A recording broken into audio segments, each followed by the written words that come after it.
Ladies and gentlemen, welcome to the Hermits pregame live. I'm Salvatore Coppola alongside Jake McGuff and Jackson Maslanik, and we bring you today's presentation as our St. Augustine Prep Hermits are taking on the Salesianum Sallies. So Jake, give us the rundown on the Hermits' last game.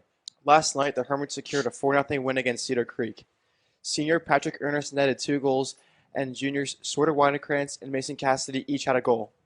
This high-pressing St. Augustine team likes to move the ball around and open up gaps in the middle of the field to then go forward. This should be a great matchup tonight, Sal, and these two teams really circle this game on their schedule. Yeah, it was an electric performance. Both teams are great at moving the ball and are very strong teams in the attack. It will be interesting to see how Sally's takes on the Prep's press game. I'm expecting this game to be a dogfight, with both teams fighting for the ball and fighting for every inch on the field. Jackson, tell us about how Sally's previous game went. So Salesianum's last game was on Thursday the 14th as they traveled down to Asheville High School in North Carolina and came out with a 4-0 win. Their goals came from Jake Ross, who had a hat trick, and Felipe Fernandez, who had 1 goal. Sally's play out of the back and worked the ball up the field. They were able to create goal-scoring opportunities and look to do so again today against the Prep. Yeah, I'm really interested to see how Sally's is going to play out of the back with our 3 attacking players pressing them really high, because Coach Jake Heaton has this philosophy of building a sense of urgency when we lose the ball. So we just high press until we get the ball back. So I'm really curious how they're going to build out the back. I agree, Sal. This front 3 is very fast up top and electric. On another note, in the last game against Pleasantville, Michael Caprice has netted his two first varsity goals against Pleasantville, and seniors captain Brian Sharkey and Pat Ernest also got a goal on the score sheet. St. Augustine's team has a very different style of play. They're big on possession. They like to move the ball around and hold the ball for as long as possible. So, how do you think this team's going to play against an aggressive team that's ranked nationally? I think if this team gives out everything they have defensively, I think they can, pull out a win here. I think that if they counter hard and when it's not on keep the ball, I think they'll succeed. What about you, Jackson? I agree with Jake. I think that they continue playing the style that they usually play. They'll come out, they'll get some goal-scoring opportunities, and they'll put some points on the board. Yeah, I feel like the big key to win this game is finishing. We need to finish the ball early. Well, that's going to wrap it up. Cross country, on another note, has a big meet versus ACIT, hoping they pull out a big win. And football just had a great win on Friday night against St. Joe's with the rowdy Hermits in the stands. This Friday, they have a key game against Millville, a top team in the state. And that's be a great game to watch. That should do it for this pregame show. My name is Sal Coppola. This is Jake McGuff. And this is Jackson Maslanik. Thank you for tuning in.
Hi, this is Dr. Patel of Atlantic Medical Imaging.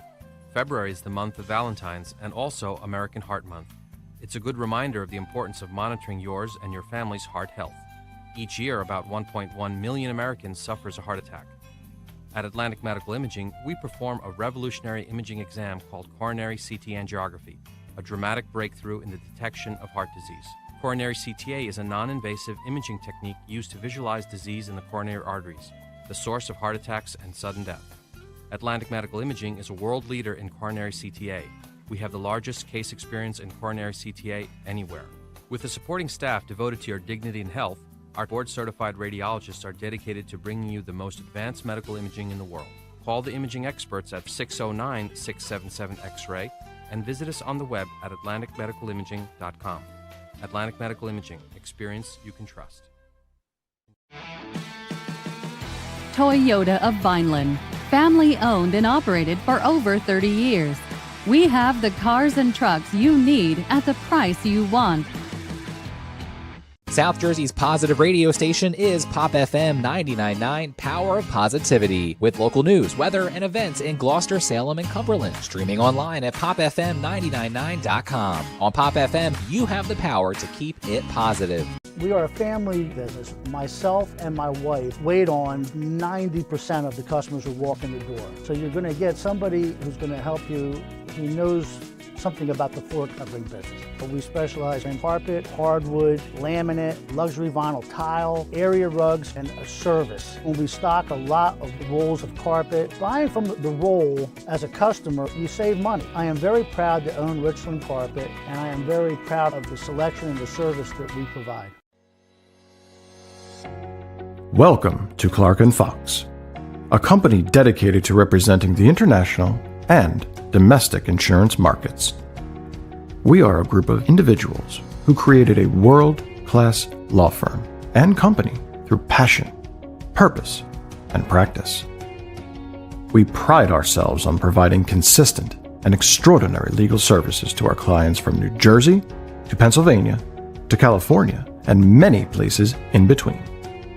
Our goal is to become the most knowledgeable and respected law firm representing the insurance industry.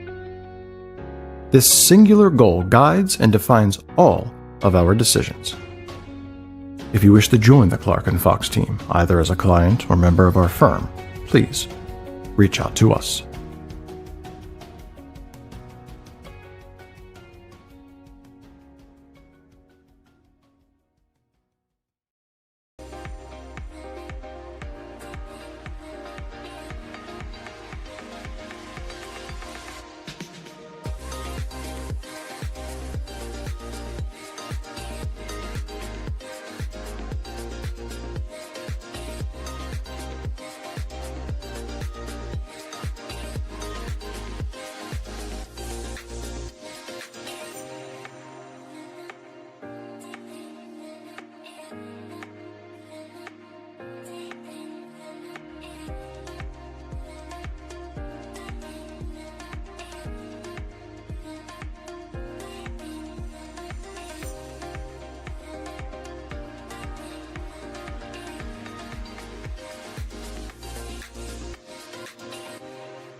Hi, this is Dr. Patel of Atlantic Medical Imaging.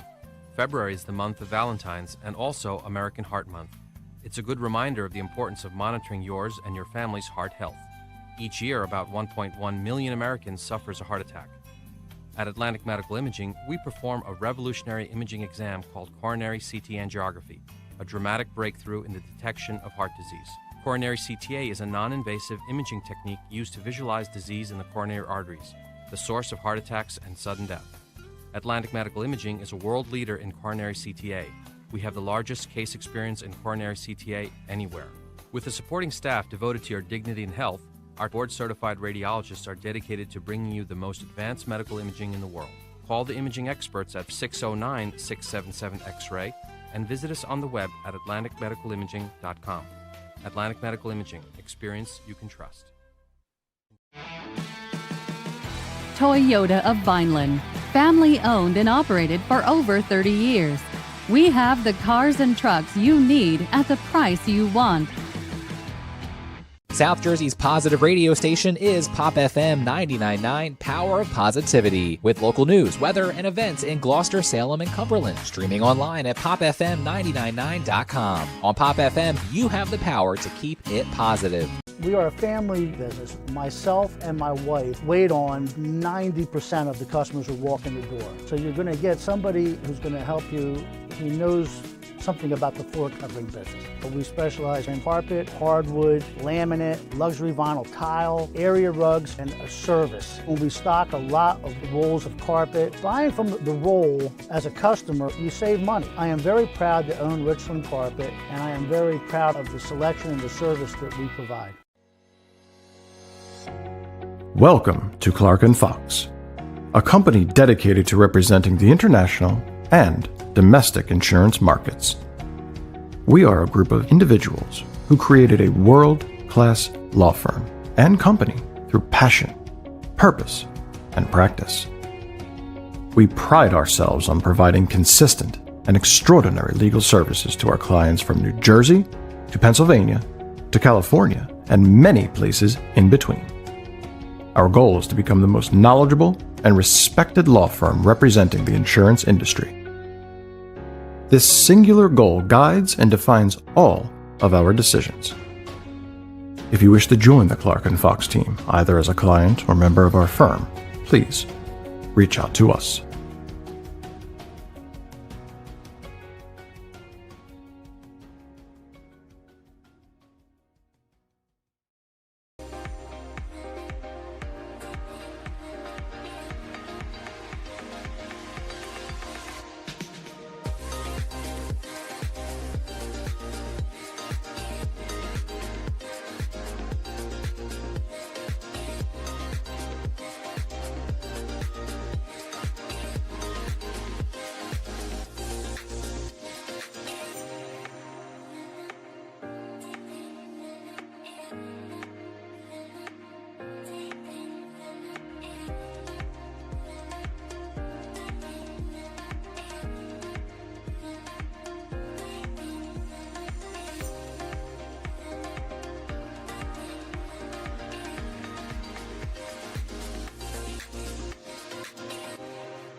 Hi, this is Dr. Patel of Atlantic Medical Imaging. February is the month of Valentine's and also American Heart Month. It's a good reminder of the importance of monitoring yours and your family's heart health. Each year, about 1.1 million Americans suffers a heart attack. At Atlantic Medical Imaging, we perform a revolutionary imaging exam called coronary CT angiography, a dramatic breakthrough in the detection of heart disease. Coronary CTA is a non-invasive imaging technique used to visualize disease in the coronary arteries, the source of heart attacks and sudden death. Atlantic Medical Imaging is a world leader in coronary CTA. We have the largest case experience in coronary CTA anywhere. With a supporting staff devoted to your dignity and health, our board-certified radiologists are dedicated to bringing you the most advanced medical imaging in the world. Call the imaging experts at 609-677-X-ray and visit us on the web at atlanticmedicalimaging.com. Atlantic Medical Imaging. Experience you can trust. Toyota of Vineland, family owned and operated for over 30 years. We have the cars and trucks you need at the price you want. South Jersey's positive radio station is Pop FM 99.9 Power of Positivity, with local news, weather, and events in Gloucester, Salem, and Cumberland. Streaming online at popfm999.com. On Pop FM, you have the power to keep it positive. We are a family business. Myself and my wife wait on 90% of the customers who walk in the door. So you're going to get somebody who's going to help you. He knows something about the floor covering business. But we specialize in carpet, hardwood, laminate, luxury vinyl tile, area rugs, and a service. When we stock a lot of rolls of carpet, buying from the roll as a customer, you save money. I am very proud to own Richland Carpet, and I am very proud of the selection and the service that we provide. Welcome to Clark & Fox, a company dedicated to representing the international and domestic insurance markets. We are a group of individuals who created a world-class law firm and company through passion, purpose, and practice. We pride ourselves on providing consistent and extraordinary legal services to our clients from New Jersey to Pennsylvania to California and many places in between.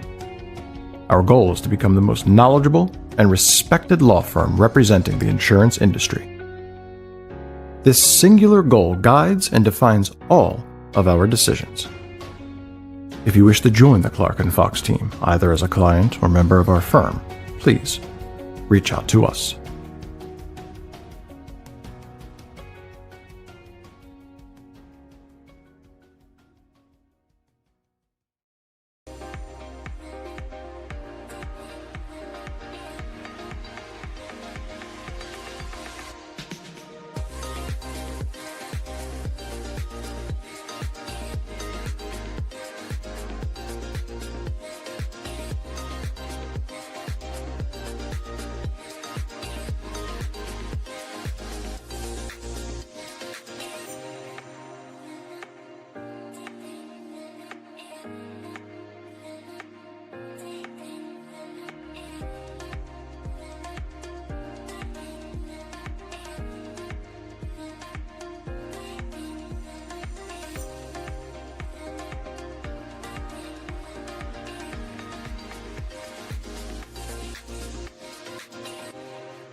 Hi, this is Dr. Patel of Atlantic Medical Imaging. February is the month of Valentine's and also American Heart Month. It's a good reminder of the importance of monitoring yours and your family's heart health. Each year, about 1.1 million Americans suffers a heart attack. At Atlantic Medical Imaging, we perform a revolutionary imaging exam called coronary CT angiography, a dramatic breakthrough in the detection of heart disease. Coronary CTA is a non-invasive imaging technique used to visualize disease in the coronary arteries, the source of heart attacks and sudden death. Atlantic Medical Imaging is a world leader in coronary CTA. We have the largest case experience in coronary CTA anywhere. With a supporting staff devoted to your dignity and health, our board-certified radiologists are dedicated to bringing you the most advanced medical imaging in the world. Call the imaging experts at 609-677-X-ray and visit us on the web at atlanticmedicalimaging.com. Atlantic Medical Imaging. Experience you can trust. Toyota of Vineland, family owned and operated for over 30 years. We have the cars and trucks you need at the price you want. South Jersey's positive radio station is Pop FM 99.9, Power of Positivity, with local news, weather, and events in Gloucester, Salem, and Cumberland. Streaming online at popfm999.com. On Pop FM, you have the power to keep it positive. We are a family business. Myself and my wife wait on 90% of the customers who walk in the door. So you're going to get somebody who's going to help you who knows something about the floor covering business. But we specialize in carpet, hardwood, laminate, luxury vinyl tile, area rugs, and a service. When we stock a lot of rolls of carpet, buying from the roll as a customer, you save money. I am very proud to own Richland Carpet, and I am very proud of the selection and the service that we provide. Welcome to Clark & Fox, a company dedicated to representing the international and domestic insurance markets. We are a group of individuals who created a world-class law firm and company through passion, purpose, and practice. We pride ourselves on providing consistent and extraordinary legal services to our clients from New Jersey to Pennsylvania to California and many places in between. Our goal is to become the most knowledgeable and respected law firm representing the insurance industry. This singular goal guides and defines all of our decisions. If you wish to join the Clark & Fox team, either as a client or member of our firm, please reach out to us.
Hi, this is Dr. Patel of Atlantic Medical Imaging. February is the month of Valentine's and also American Heart Month. It's a good reminder of the importance of monitoring yours and your family's heart health. Each year, about 1.1 million Americans suffers a heart attack. At Atlantic Medical Imaging, we perform a revolutionary imaging exam called coronary CT angiography, a dramatic breakthrough in the detection of heart disease. Coronary CTA is a non-invasive imaging technique used to visualize disease in the coronary arteries, the source of heart attacks and sudden death. Atlantic Medical Imaging is a world leader in coronary CTA. We have the largest case experience in coronary CTA anywhere. With a supporting staff devoted to your dignity and health, our board-certified radiologists are dedicated to bringing you the most advanced medical imaging in the world. Call the imaging experts at 609-677-X-ray. Welcome to this edition of San Diego Prep Soccer, coming live from Father Stephen J. LaRosa Turf as the Hermits take on the Salesianum School.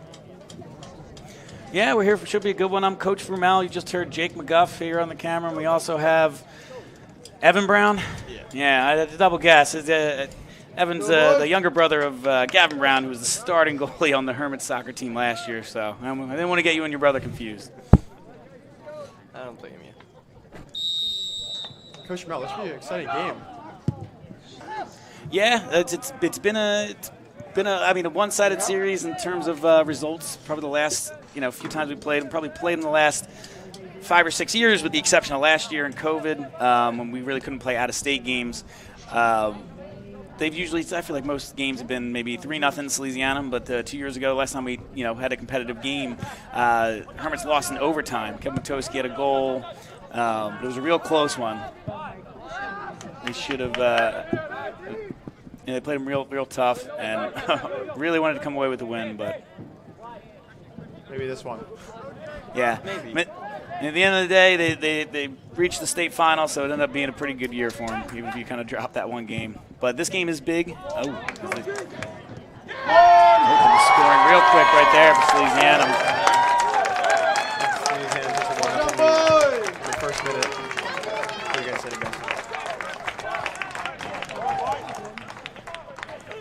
Yeah, they just kind of picked the through ball right in between Clancy and Brown. Costly turnover in the midfield. Just hope Prep can bring it back.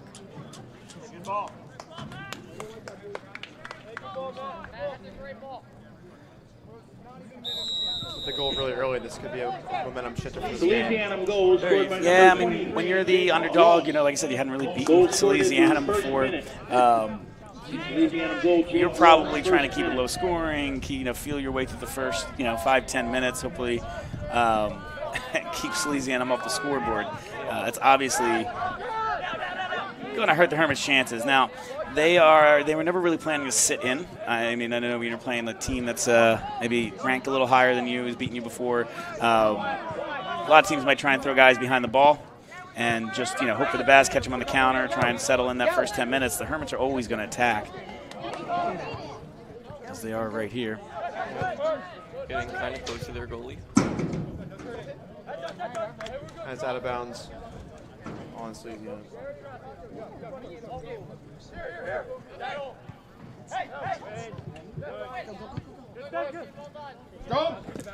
You can see even from the onset, like I said, the Hermits are going to try and keep possession as much as they can, even against the top opponent. So I don't think it changes their game plan too much. But you definitely have to be a lot more efficient in the final third and clean up any mistakes you might have had after Salesianum jumps out to that early lead. Yeah, and like you said, this is a possession-based team. So we're going to see this team move the ball around a lot and try to find open gaps in the midfield to then attack. So I know Salesianum came out in the 4-3-3 just like the Hermits did. McGov, any thoughts on how both teams are going to try and keep the ball most of the time? You think one team will settle back in? What's it like? I know you play at a high level of soccer. What's it like when you're two offensive teams going against each other, but with similar playing styles? I think the main thing is, once you settle in the game is to keep the ball.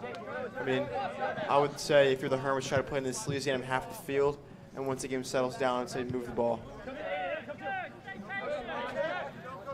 Here's Shane Clancy, senior with the ball.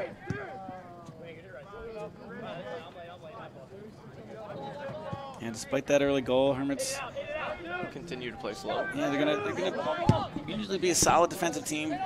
I know they graduated 3 defenders, I guess, who typically started for them last year, off of a team that was conceded the least amount of goals per game in the program history. But they still have Clancy back, and Shane Clancy was the best defender last year, and Mick Yargamy is the best defender in South Jersey. Yeah, that is true. He's starting this team as well. So you still think the Hermits are going to, and you still hope that the Hermits play good defense. Right with the through ball. Good fairly Ball's out for a corner. Yeah, Sharkey and Mason Cassidy both had a couple chances. Hermits weren't able to get it. That kind of flubbed off the edge of his foot a little bit. Wasn't able to get the power on it and just kind of went just past the post. Now it's a corner. Let's see if they can make it with the corner. Yeah, it looks like they got a play going on. Sometimes they just throw Clancy in the box since they find his head, but Hermits are kind of lined up at the top of the box. Here's Ethan Torpy with the ball in. And it's out. Yeah, headed away for another corner. Other side of the field this time. Let's see if Prep can make any use of this corner. Yeah, you hope so. I mean, the Hermits can be dangerous on set pieces, and against such a steady team like Salesianum, a good defensive team like Salesianum, if you're going to make anything happen, the set piece is a great spot to do it. Especially down 1. Salesianum would be pretty mad to let up a goal like this. That'll be the last thing they would want. Yeah, good job there by Salesianum to clear the ball.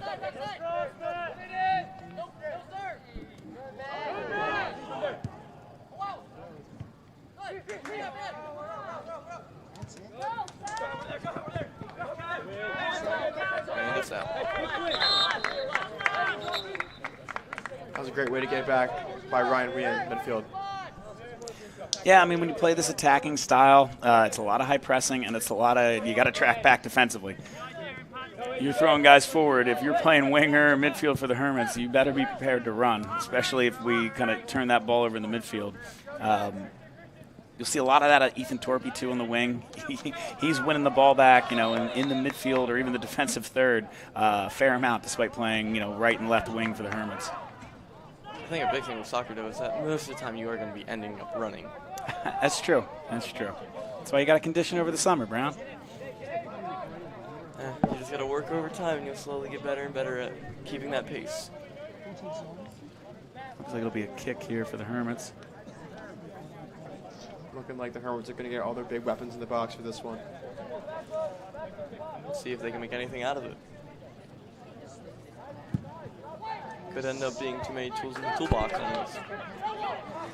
Yes, you want to make sure you don't get caught out, but they have a good job there by Ernest to keep the ball. Good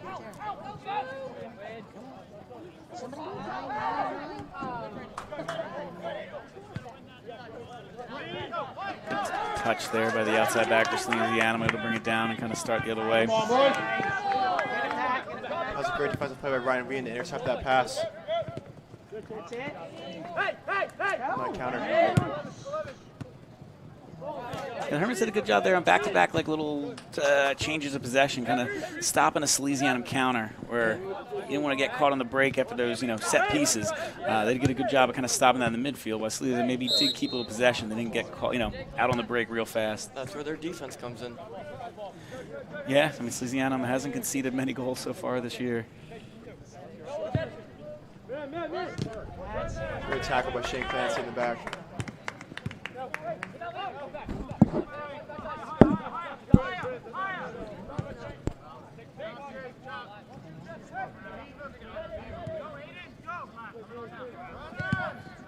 Looking like the Hermits are trying to keep the ball in the back and not force anything forward. Most of the time in their games, it seems like that's where they're most comfortable.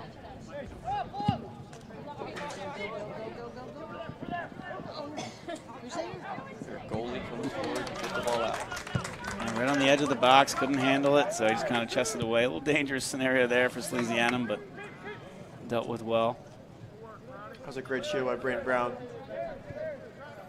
Yeah, I mean, especially after the Hermits got caught on a breakaway for Salesianum's opening goal. It was a good job there by Brownie to kind of shield that ball, let it run all the way back to Colby Taylor.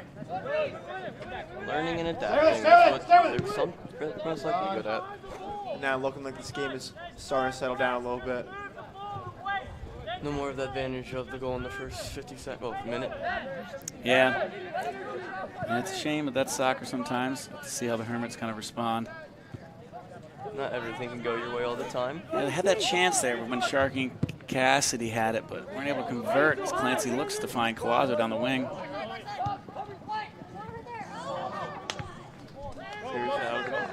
And Wien tried to get his foot to it, couldn't quite get enough.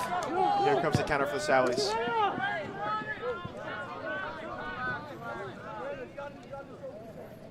And they came to nothing in the end. Yeah, despite Salesianum playing the 4-3-3, the Hermits have had most of the ball. Now, that, and like I said, it doesn't necessarily mean you're going to win the game. But the Hermits have seen a lot of the ball so far. But Salesianum's trying that, quick counter, long through ball where they got the first goal. They've been trying it, going straight down the middle of the field a little bit. So they'll get tired if they keep doing that. You can only do that for so often. But like I said, it's worked so far. And I think, Coach, that's the main game plan going these games is ball possession. And I think most times it works out for the Hermits. Yeah, I mean, like I said, if you're able to keep even 60% possession against a extremely good team like Salesianum and get 60% of the game, hopefully you're going to find the back of the net at least once. And I think the mindset for them is goals will come in the end. Once you have the ball, I think chances will come with that. Yeah, just follow, trust. I won't say trust the process, but trust the process. Keep with your game plan, keep with the offensive possession, and then eventually you just got to trust that the goals will come. Yeah, I hear you. Angel making a run down the line. And the ball played down into Brian Sharkey for a through ball. So that is one thing the Hermits will try and do sometimes. I know we talked about how much they love possession, but Torpy wins the ball at the top of the 18. Deflected off a Salesianum defender, goes to the goalie. But we talked about how much they love possession. They will try that a lot, where they let Clancy have the freedom to try and pick out the wingers, just making their runs, because the Hermits have a lot of speed up top, so they just kind of let Clancy have the freedom to, if he wants to try that long ball, he can go for it. That's one of the main reasons why the Great hustle. defense is so low, because they have players.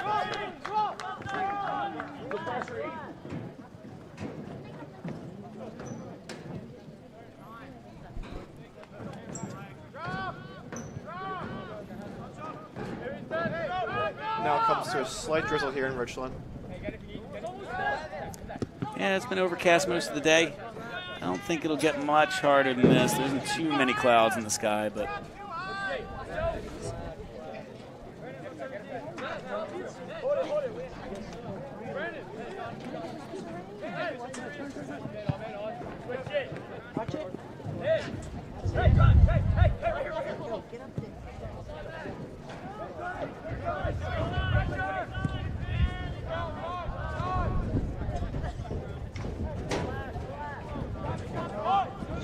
another turnover there. That's kind of similar to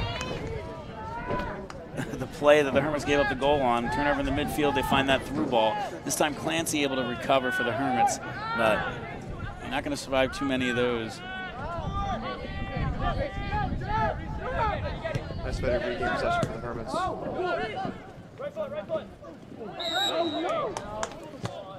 Foul in the midfield by Aiden Davis. Yeah, the ball got stuck under his foot a little bit, and then once there, he's just kind of stabbing at it, gave up the foul. Not too dangerous of an area, but I don't know the aerial threat. Yeah, so they just play it back and simple. Keep Salesiano trying to get their possession game going a little bit here. Chant. Oh, God. Here comes that high press for the Hermits that works for them a lot.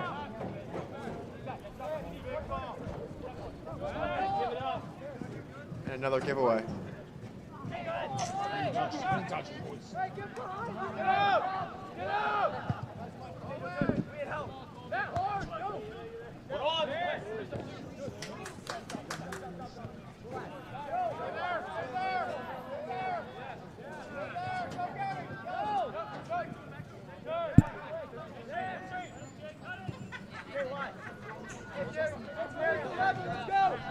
Take it!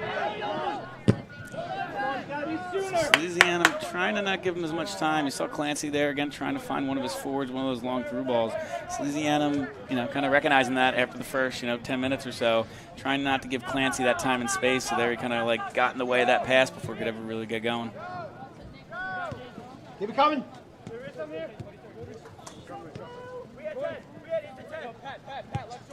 Hold on.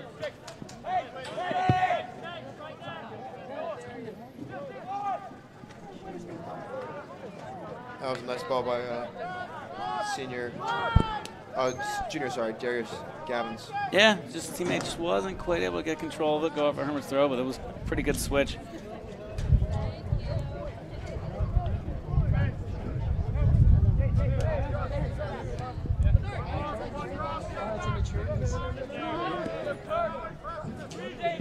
Seems with the Hermits, they can't pass that first sign of the press. Yeah, you're seeing Salesianum get a little more aggressive as the ball almost goes over Taylor's head. Good catch by Taylor, though.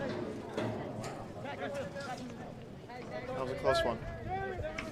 Yeah, you really don't want to give up a goal like that in a game like this.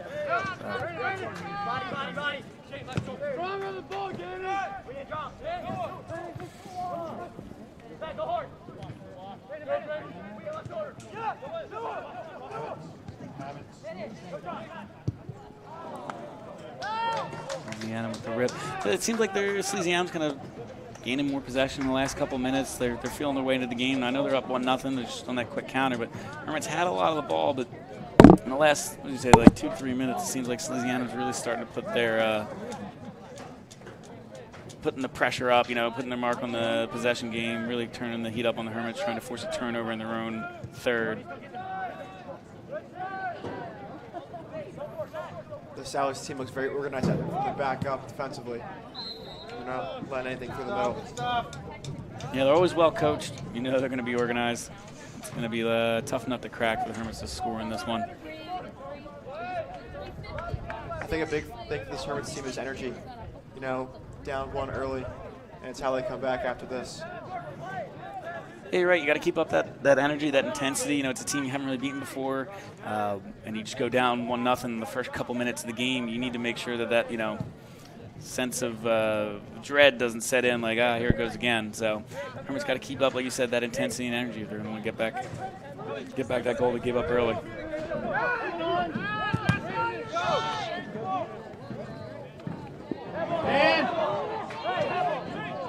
Nice boy, Shane Clancy cleaning up after his turnover. Way to draw the foul. Yeah, they got the quick turnover. Got the quick turnover, tried to force Clancy into a bad situation. He was able to recover and then kind of draw the foul. Good hustle there by number 4 in Salesianum. But he did end up drawing that foul. But again, a foul 80 yards away from your net is really not that bad when you're just only one player forward. Let's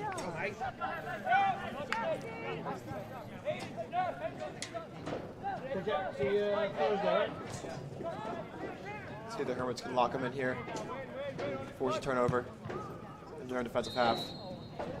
If they can keep it in their end, they'll be sure to find a goal, most likely. Yeah, looks like the foul called against the Hermits.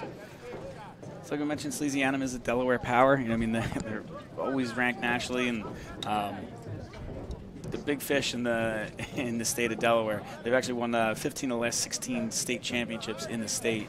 Well, obviously in the state, but 15 of the last 16 state championships that they've competed for. So, powerhouse down our state to the south. Oh, come on!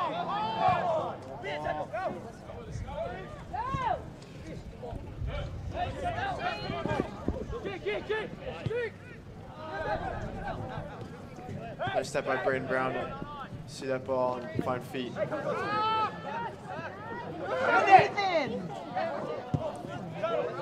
Good move there by Ryan Wien. Beat his one defender, kind of nice turn. Tried to find Davis or Cassidy on the through ball, but Salesianum was able to cut it out.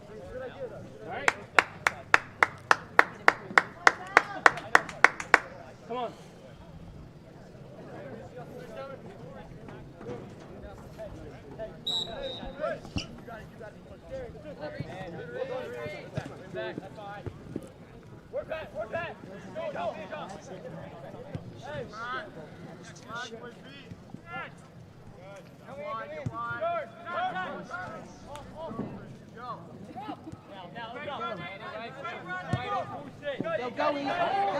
Great through ball.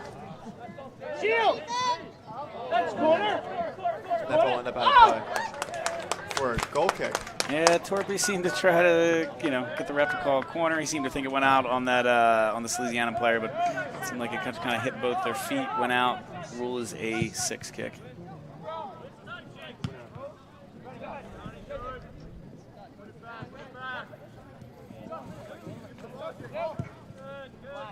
Way to win that ball in the middle by Brian Sharkey and get possession back for the Hermits.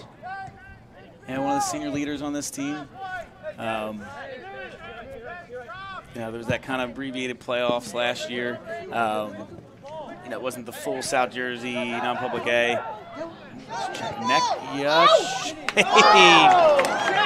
Sophomore Justin Chekonecki was able to find the ball at his feet, hit it on his left. Good save there by Salesianum's keeper. Just barely misses the net, but turns into a corner for St. Augustine. It was a close one. That was probably the Hermits' best chance of the day. Here comes the corner by Ethan Torpy.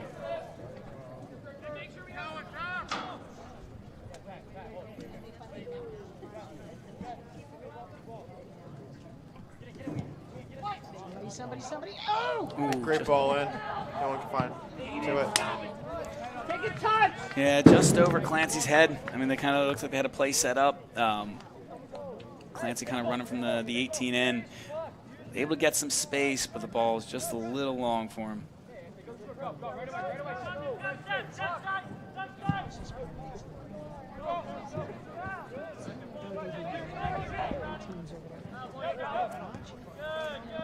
Like I was saying earlier about Brian Sharkey with the abbreviated playoffs last year didn't have the traditional non-public A powers in the same bracket. They were being regionalized for COVID.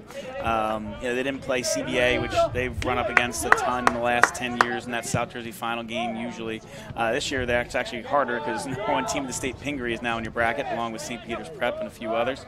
But Brian Sharkey is one of those players who was a sophomore on the team when they beat CBA to go to the state final. Almost actually had himself a goal, but he's got a ton of experience, especially in the midfield. Both him and Pat Ernest featured in that game. Go. So with a lot of seniors on the field today for the Hermits, we'll look to those two to kind of lead the way. There you go. A nice hustle play by Colonzo to make him force that pass out of bounds.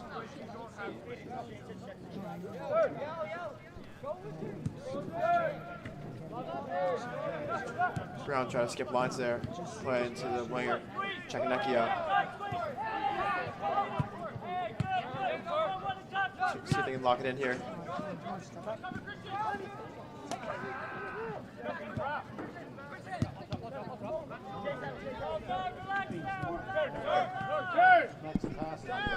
You can hear the coach Heaton telling them to relax and just keep the ball.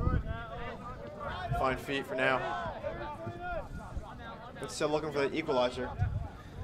It's always that balance. If you listen to Coach Jake on the sidelines, you hear this different a lot. He wants you to be able to play quickly, play two-touch. You have to be able to move the ball, but at the same time, you got to know when to put your foot on it and slow things down and have that composure. So, yes, you got to be able to move it fast, move it quick, play the ball through the middle, but at the same time, you need to know when to take a breath and you're not, just moving too quickly, turning the ball over, trying to rush things.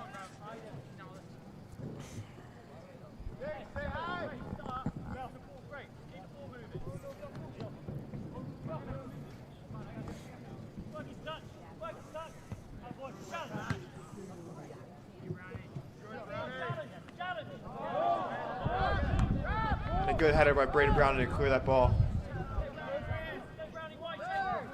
Yeah, it looked like it sounded like a couple fans were asking for a foul, but it goes out for Hermits' throw. Great diagonal ball by Shane Clancy to find Brian Sharkey.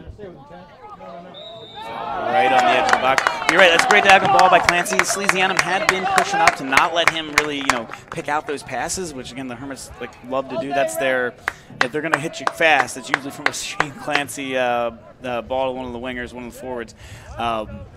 They let him pick Brian Sharkey out on the wing, able to draw the foul. Hopefully the Hermits can make something happen here.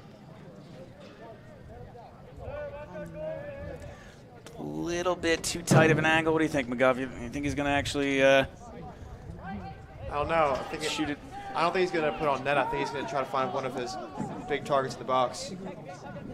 Yeah, I think you're right. I think it's too tight of an angle. He's probably just going to try and float it in. Get it in there. Had a good ball, but no one there. All right, we'll take it. And that shot to deflect your block. We'll go for a corner. Yeah, good shot there. Let's see if they can make anything out of this corner now. Yeah, I mean, they've had a good amount of opportunities from different set pieces. It's their fourth corner. So the Hermits having a couple chances here. Looks like they're going to play this one short. Lost in the corner. Yeah, a little bit of a waste, but, you know, sometimes you got to try and change things up. Corners, give Salesianum a different look, see if you can't catch them off guard. But they were more than prepared for that short corner.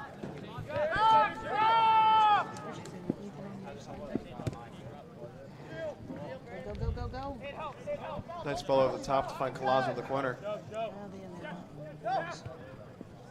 Nice through ball to check Necchio. Looks to hit one in the box. Corner. Go up for the corner. Way to go, check. Yeah, has a nifty little pass there by Colazo to kind of just like slide it through the defenders right into check. Wins the Hermits' fifth corner of the game. Looks like Cassidy will check back in for Looks like Ryan Wien. Ryan Wien, yeah.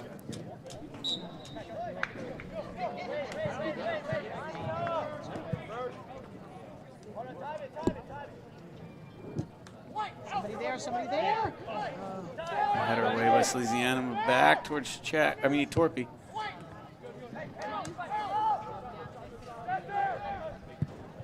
Shot and it's over.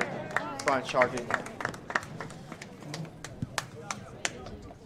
And so you saw Cassidy check in for Ryan Wien, who was in the midfield, but Mason will take his normal spot up top, and they will bump Justin Chekanecki back down to the midfield. So he's a versatile sophomore for the Hermits. He plays really anywhere in the front three positions, anywhere in the midfield. Kind of finding a time, giving players breaks all over the field.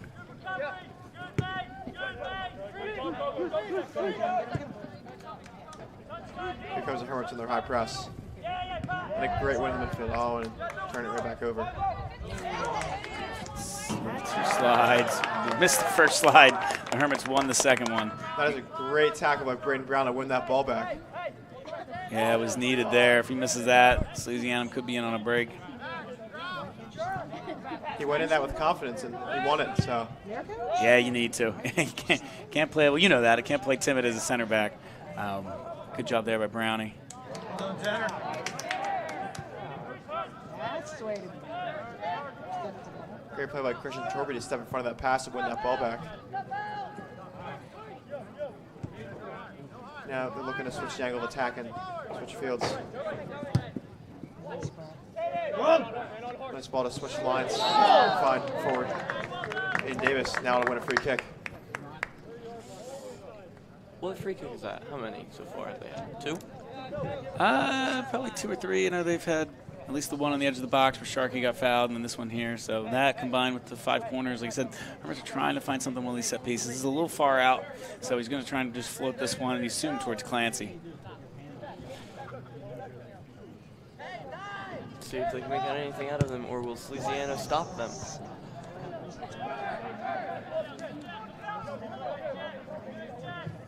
Here's a clearance. Front 4 up top. Here comes Sally's on the counter. Looking pretty dangerous. And a foul from behind. That's a dangerous spot for a foul, given that's a little on 30 yards out. Yeah, Torpy going to plead his case. He didn't think he fouled him. It's in an area where the referee could consider yellow, like stopping, negatively stopping the attack. But he escapes without being shown the yellow there. But Salesianum, like you said, has a free kick about 30 yards away from goal. Couple guys over top of the ball. Be interesting to see what they try here. Right now there is a Salesianum player right at the goal line if you're looking at the football lines. A little miscommunication there from Salesianum. They drew up that set piece, and they obviously wanted to play someone in running down towards the flag, but no one was there. It worked well. It just someone missed their assignment.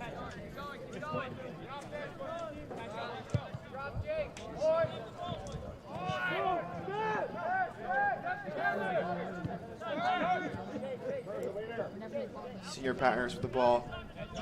Out to Clancy. Go, Ethan. Trying to find a ball over top for midfielder Joseph Czechnekia, but couldn't connect on that. Great header by Czechnekia to find Torpy on the wing. Can't do much with it there. Yeah, you're right. Just that little flick on to Torpy. Almost let the Hermits in on goal.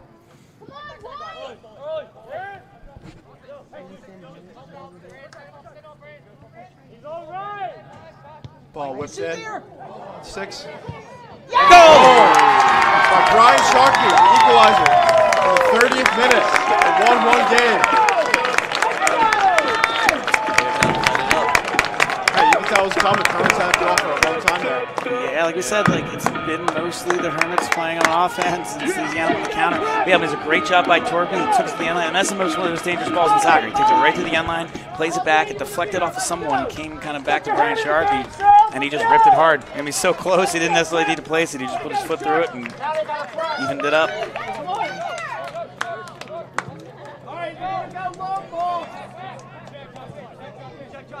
This might be a momentum shifter for the Hermits going forward. Yeah, that's a big one. Like we said, they've been playing well, and now you got the results of it. So we were a little worried early.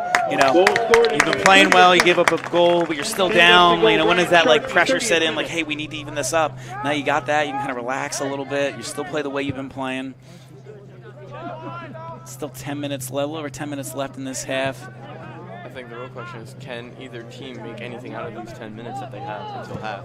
Yeah, you wonder in a game of two teams of this quality, obviously they're going to take it if the opportunity presents itself, but wonder how much they'll throw people forward. Only 10 minutes left. You might not want to be too risky, give up that goal right before halftime.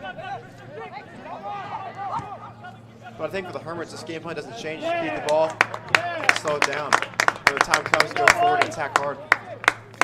Yeah, I mean, that's the beauty about the way they try and play is it's always attacking, and unless you're, taking the air out of the ball to kind of have a mercy rule going, if you're playing a team that's a little far below you, you just play the same way. Whether it's a good team, bad team, mediocre team, same as you play the same way. So when you do go down a goal, you're still playing that attacking style. You don't need to completely flip the script. A drawn foul by Aiden Davis. Off a clearance by the goalie.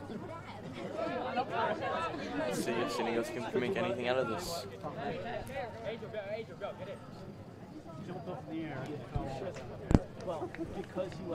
Looking like the aerial threats will be in the box for this one.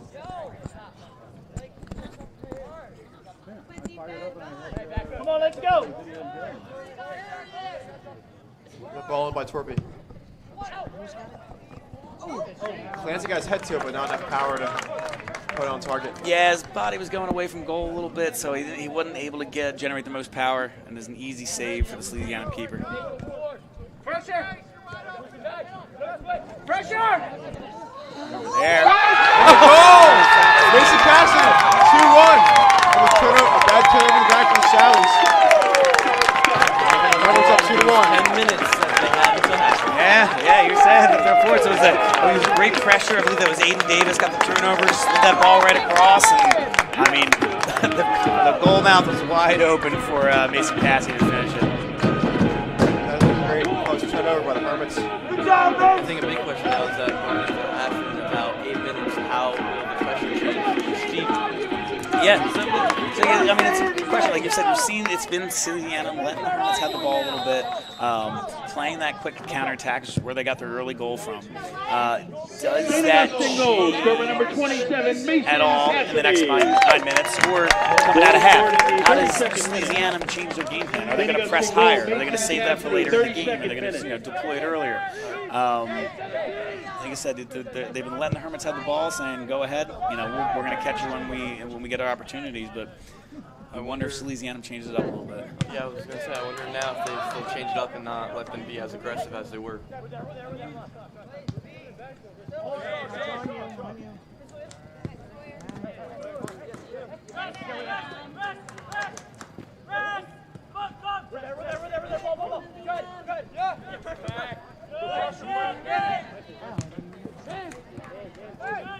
Here comes out a hard press by the Hermits. And they're not letting up. And a foul. Committed by Winekrantz. Yeah. So you're pushing hard, you know, subbing on for the last few minutes. Gives up the foul, but again, when you're that far from goal, trying to press, it's not a bad foul to give up. Great set by Brown to clear that ball out.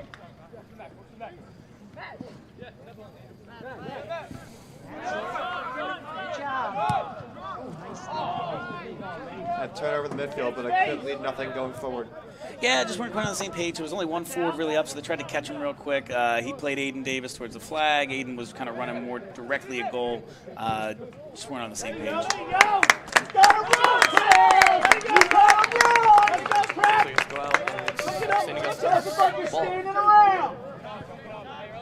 The Hermits seem to have a lot of energy right now. Let's see if that can go forward. Yeah, I mean, you get rewarded by 2 goals in under 10 minutes. It's going to bring the energy level up. You got to see how Salesianum responds to this. I think most time in most sports, whenever the other team scores, the momentum changes, which could be what we're seeing here. Yeah, it's definitely shifted in the Hermits' favor. There you go, hold it. There you go. Let him come to you. There you go. Looking like the Hermits center back's been walking up the ball, not forcing any passes. Being smart, keeping the ball. Yeah, there's no reason to force it. You're up 2, a little over, about 6 minutes left in the half.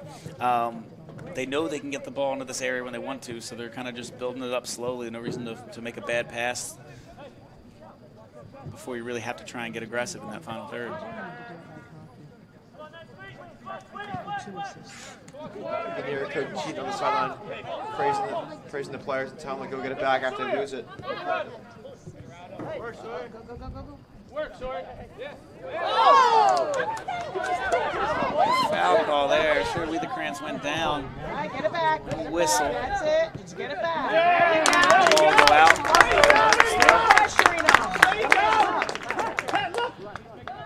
St. Augustine's ball. Let's see if they can try to attempt something with this little amount of time that's remaining. About 5 minutes on the clock. You got it. Hold it. No need to force.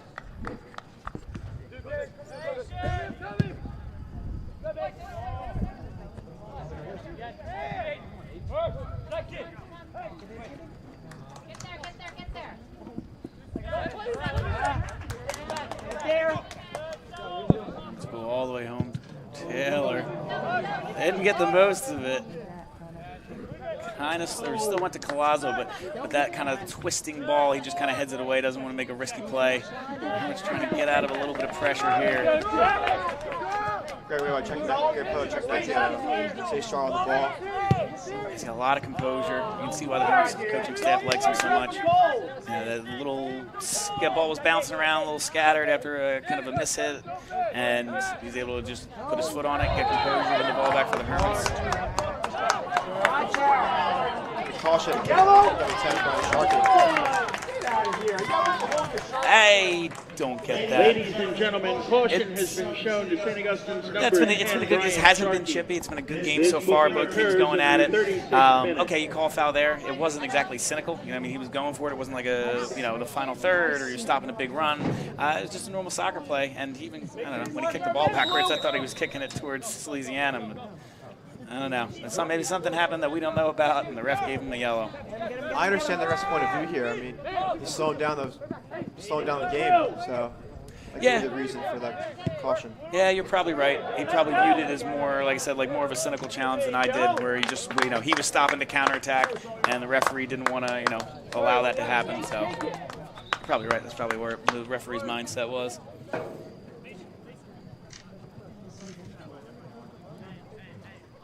Number 12, Mike McGee coming in for number 33, Stuart Wiedenkrantz. Yeah, McGee had a great game yesterday. Got a lot of minutes because I mean he's one of those first couple forwards they'll put on. They do Davis, Cassidy, and Torpy a lot. You know, they get the bulk of the time. But senior Mike McGee is a great athlete. He's super fast. He comes on, gets a lot of those kind of end of the half minutes. Tries to run by you when you're tired. And yesterday versus Cedar Creek, I mean he created a lot of chances. He kept the ball well, made some smart passes. If he can play like he did yesterday, maybe able to help the Hermits get another goal tonight.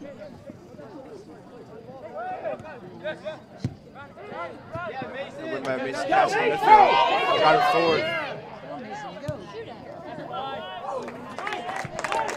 And a shot that goes to the keeper. Get him! He's again pressing. There you go. Great press to the Hermits to win that ball back. And a shot by Check and goes over. Coach, I think this press of the Hermits is working in their favor. Yeah, I know right now it's 2-1. I don't think Coach Jake, when they go into halftime, could be any happier. He always says, I mean, we made a mistake, we gave up the goal. He always says the way we play, mistakes are going to happen. It's going to be how you respond. We're going to make mistakes. We're going to give up goals. You just got to play the right way and score more. And so, I mean, the Hermits have done that. They put that first goal behind them, and after the first 2 minutes, they've been playing phenomenal. There's 2 minutes remaining in the half. Let's see if anything will happen.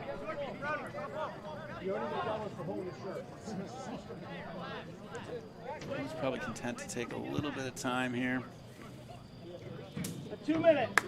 2 minutes remain in the first half. 2 minutes. I think the Hermits are continuing to keep the ball and not force anything given the time left. Don't want to give up a stupid chance. Yeah, exactly. You're probably going to see, you're still going to keep your same shape, your same formation, but you might see Ernest drop back a little bit like he is now, kind of sit in a little deeper area, just to make sure you don't give up anything bad in this last 90 seconds.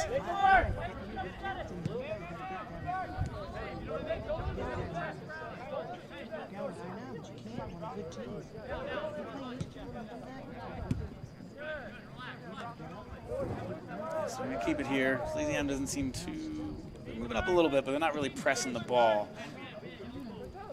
Four guys. Very simple reason, because they know the half's almost over, so they might be just trying to conserve their energy for the second half. Yeah, eventually you're going to see the Hermits, I think, go for it. Salesianum actually presses a little bit here. Foul called on 23. So Clancy is going up, trying to find that pass. Referee tried to play advantage, but just about to step past where he got fouled. He kind of kicked it into the Salesianum player. So 45 seconds left. I think you're going to see the Hermits try a couple long through balls, try and find their forwards on the end of them as this clock winds down under 30 seconds.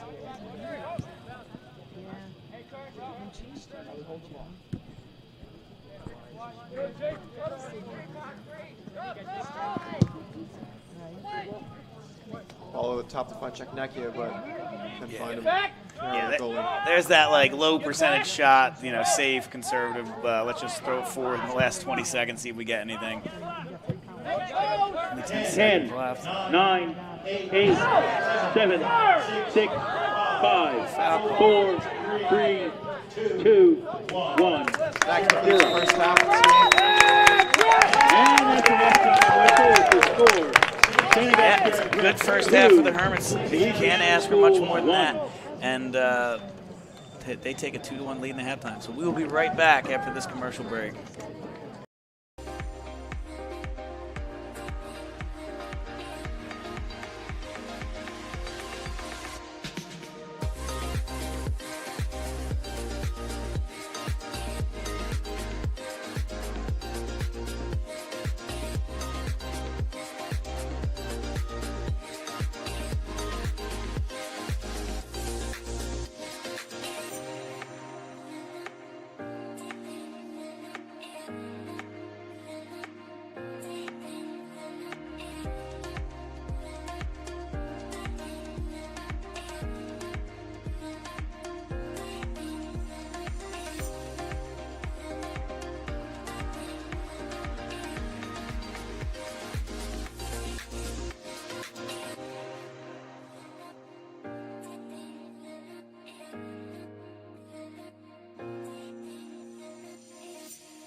Hi, this is Dr. Patel of Atlantic Medical Imaging.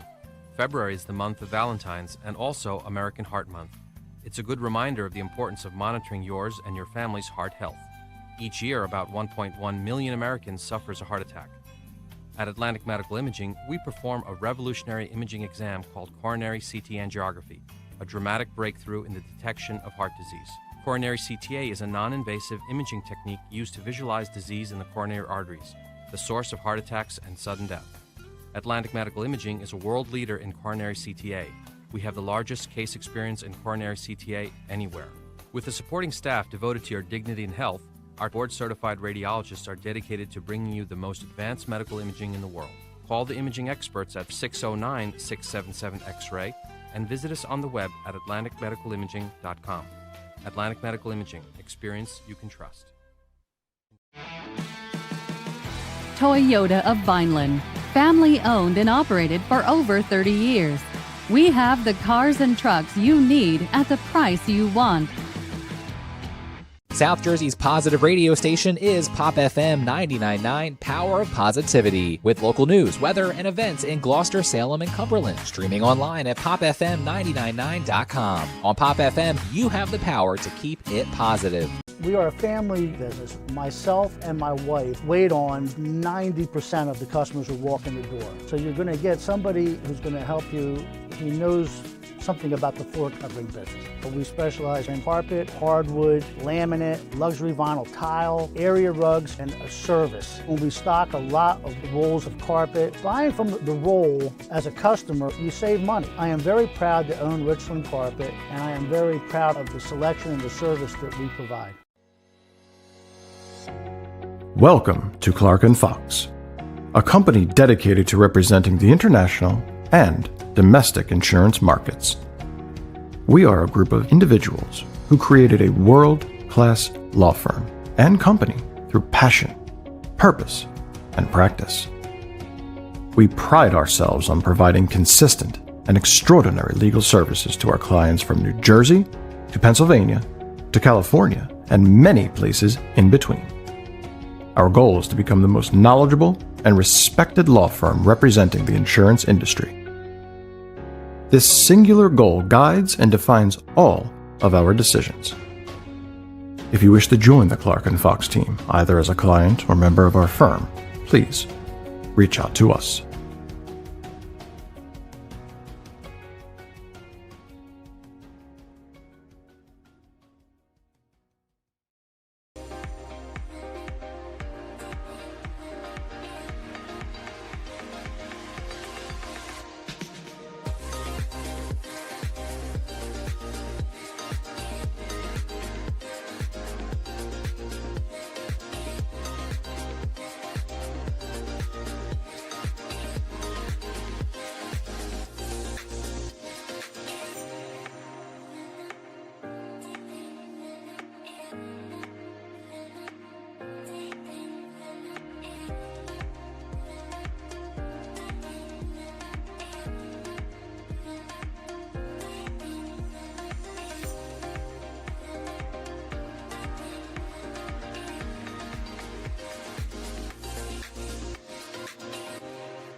Hi, this is Dr. Patel of Atlantic Medical Imaging. February is the month of Valentine's and also American Heart Month. It's a good reminder of the importance of monitoring yours and your family's heart health. Each year, about 1.1 million Americans suffers a heart attack. At Atlantic Medical Imaging, we perform a revolutionary imaging exam called coronary CT angiography, a dramatic breakthrough in the detection of heart disease. Coronary CTA is a non-invasive imaging technique used to visualize disease in the coronary arteries, the source of heart attacks and sudden death. Atlantic Medical Imaging is a world leader in coronary CTA. We have the largest case experience in coronary CTA anywhere.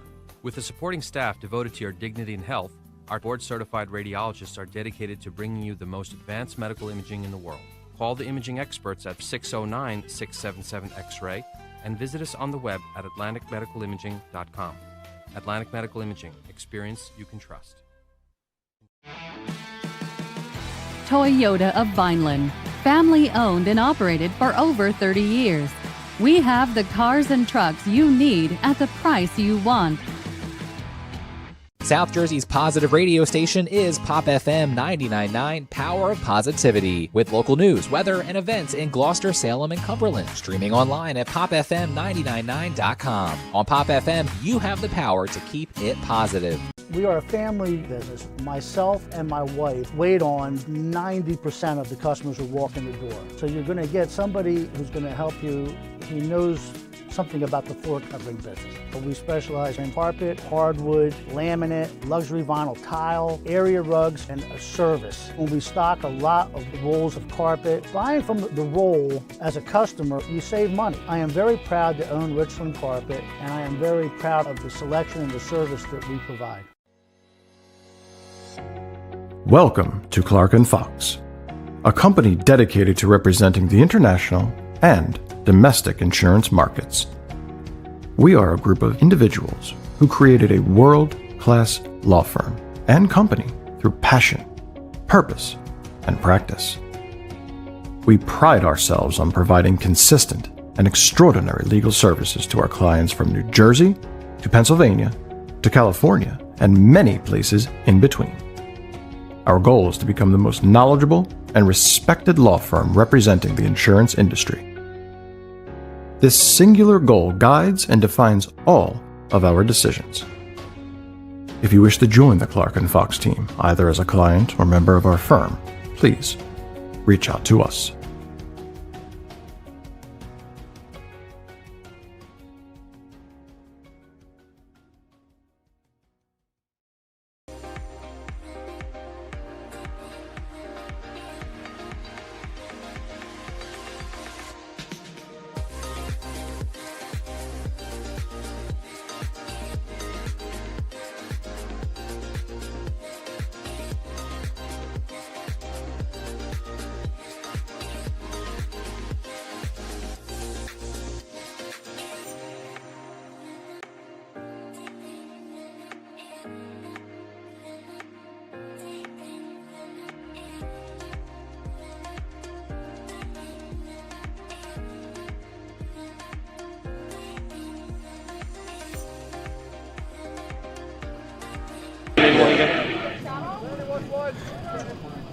All right, we are back here for the second half.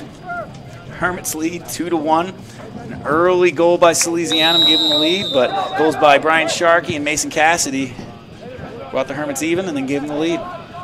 This has been a hard-fought game for both teams, but the Hermits were able to take a 2-1 lead after going down 1-0 in the first minute of play. It's unfortunate they gave up that first goal because it seems like the tide has completely turned now.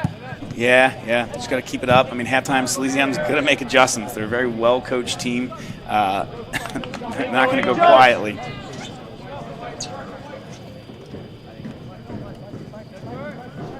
And they look like to be a good, tactically organized team, too. Yeah, I mean, they always are. Like I said, they're, I think in USA Today is like also receiving votes in the top 25 in the country. Like, usually when the Hermits have played them over the last 6 years or so, they've been in that ranking. So they're always good. They're always well coached. It's one of the top programs. So the Hermits doing well, but you can't rest on your laurels because Salesianum will catch back up in a hurry.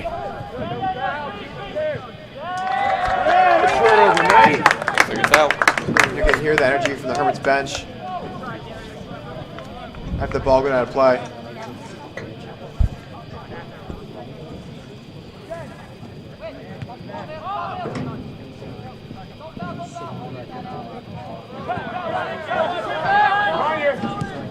Seems like the Hermits have been trying to keep control as much as possible in the second half so far. Yeah, like you said, that was how they did in the first half. That's going to be their game plan. That's always their game plan. The question is, when does Salesianum kind of turn up the heat a little bit? They've done it at points in this game. Yeah, like in the beginning when they first got that goal, Exactly. They put pressure. And then they started to put pressure on Clancy at the back a little bit when they thought he was giving too much time. But you wonder when that's going to be a little more consistent, a little more intense as they try and tie this game up.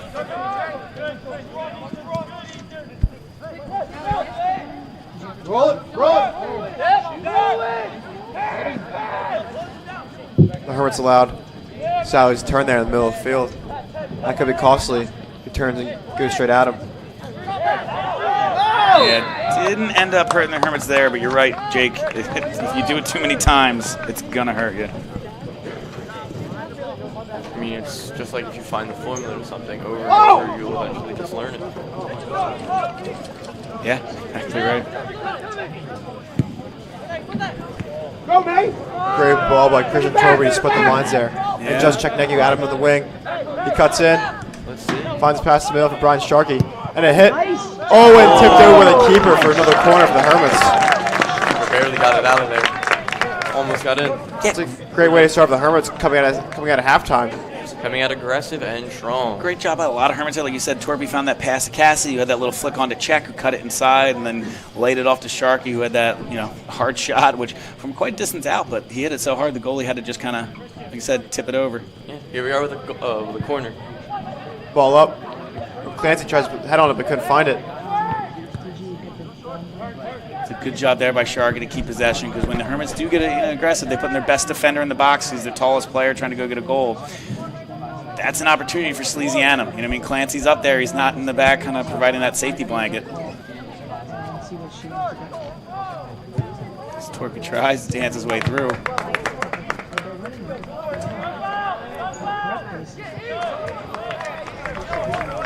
The ball will be out for Sally's throw. Yeah, Herman's doing a good job of keeping him in there, trying to force a turnover, keeping him pinned in near that flag. But yeah, it looks like they've been keeping it to that side and like everything in that little area, just trying to keep them in that area so they don't have much room to work.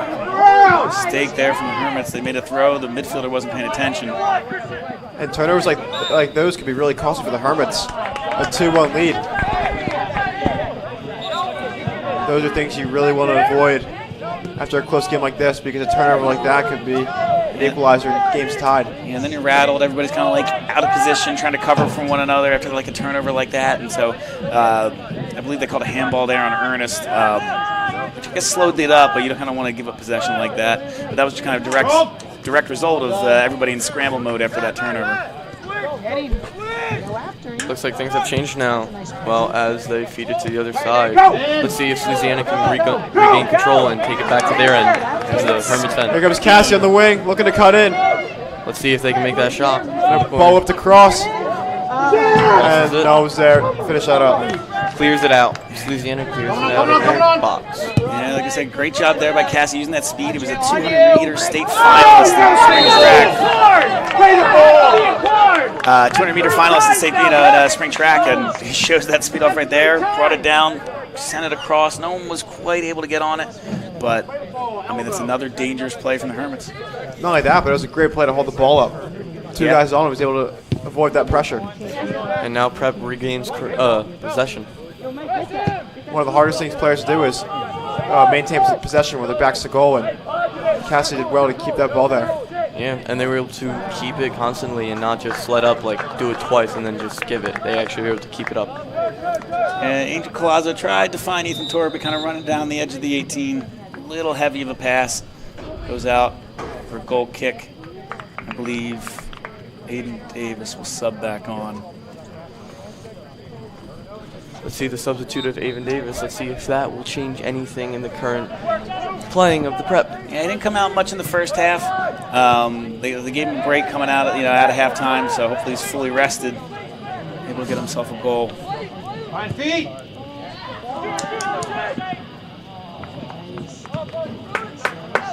Then clearance by Braden Brown to get the ball out. Here goes Ryan Wien.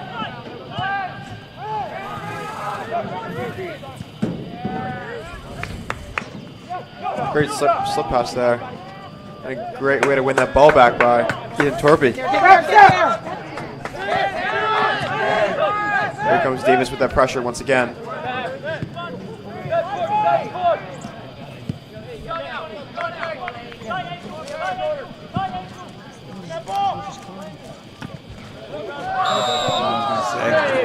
There's the foul.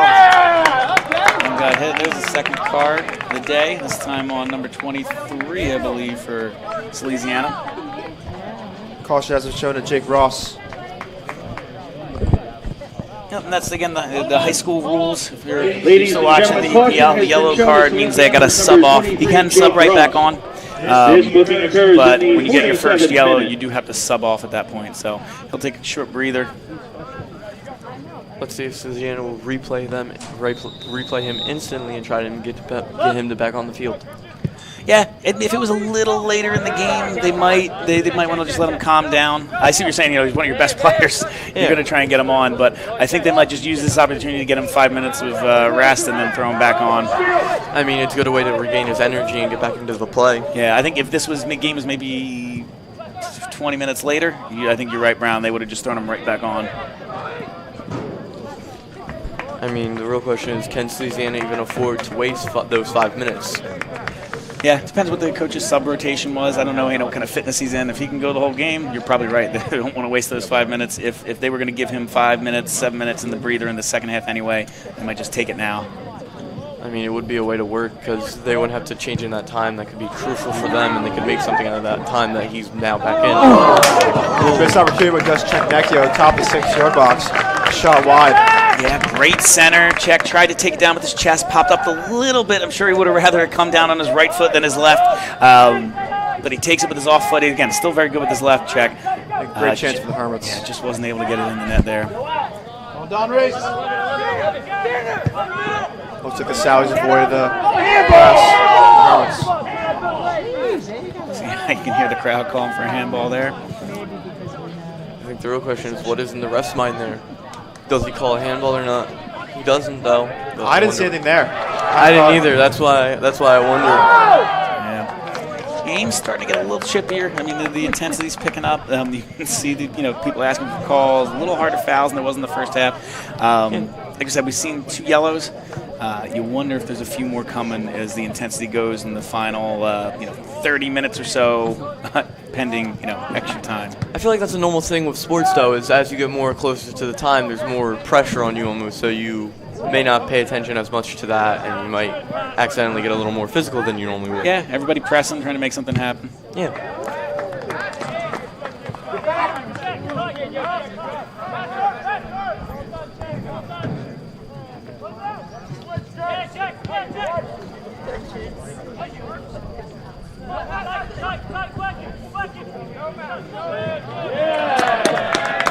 Ball goes out for Hermit's throw. Unforced turnover.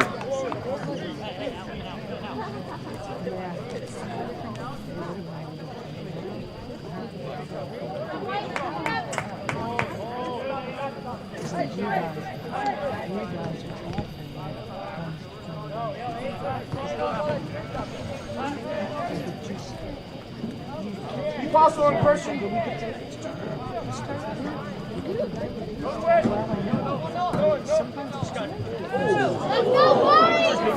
Referee goes down. He's relying on his ARs here a little bit if he needs a foul call. Somebody's got to get him. Looks like he's okay. Thank God. Yeah, just a little behind the play. You don't want to go down to a 2-man crew in a big game like this, so it's good to see him get up. Davis.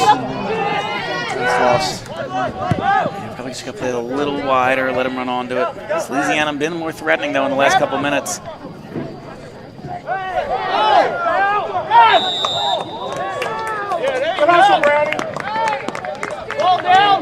It was eventually called a foul, but I thought it was a foul too. Oh, looks like they called it. All right. I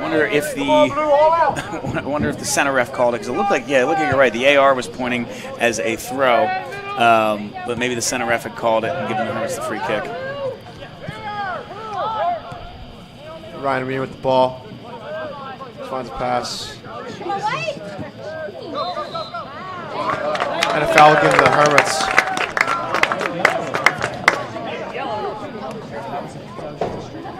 Go, boys. Settle in. This Sally's team has come out of halftime with a lot of aggression. Looking like they're trying to go forward more and really push for that goal. Yeah, I'm sure the coach had some, words of wisdom, inspiring words, get his team rallied. Because like I said, they were sitting back a little bit, maybe playing a little tentative, just trying to go to the counter. I'm sure he's trying to get them fired up for the second half, as they have shown that intensity ever since the halftime. goes Sally's in that break. Let's see what they'll do here. Come on, boys. Come on, Blue. Like very nice 1-2 touch soccer right now. And keeps switching the ball. Get him. Somebody get him. Ball's whipped in around the 6. As they're finished, the goal was out, but they couldn't put it back in the net. The ball go out for Sally's throw. Yeah, you got to hold your breath on that one. Sailor wasn't able to get full control of it, and a good coverage there. Let's organize back there. I'm not even sure who it was. I just kind of saw the blue jersey come in, and they tried to fire that away, but it would block it off their shins. Able to go out for a Salesianum throw, but you know when Taylor was able to control, it was a good job of the Hermits back line to kind of pick him up.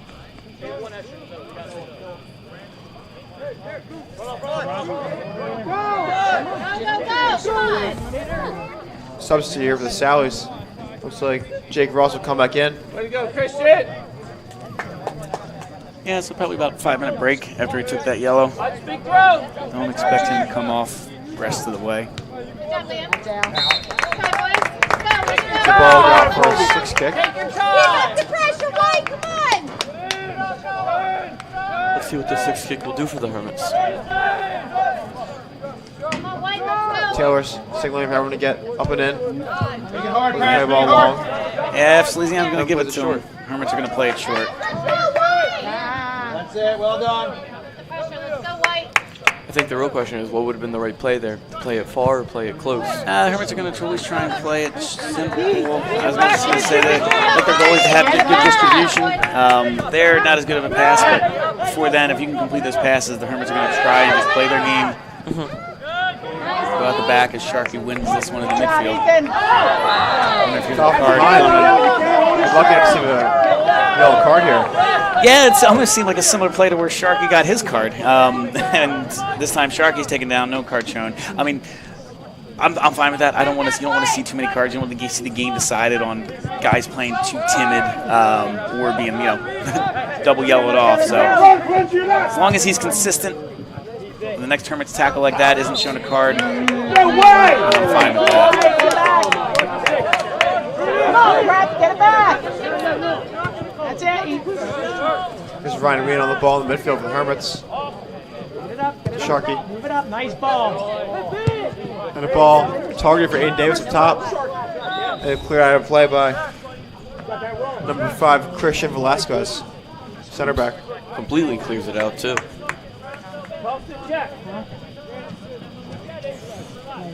Justin Czechnicki will come out for Mike McGee.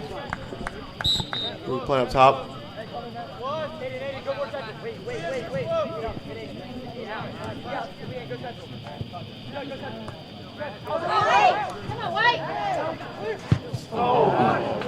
Sorry, Shark, keep shooting. Looks like he tried to kick it to the left, but it almost spanned to the right. Yeah, obviously didn't get it the way he hit it. It was a good flick there by Davis. I'm sure he tried to flick it over the head to himself, but it ended up going to Sharkey, and you got to take those half chances, hope for a moment of brilliance as Torpy intercepts it.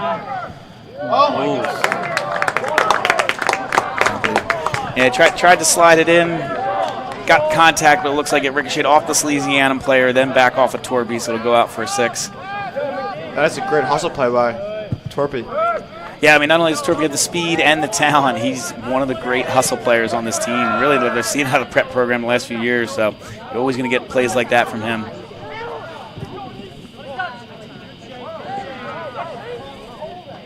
Advantage given to the Sallies.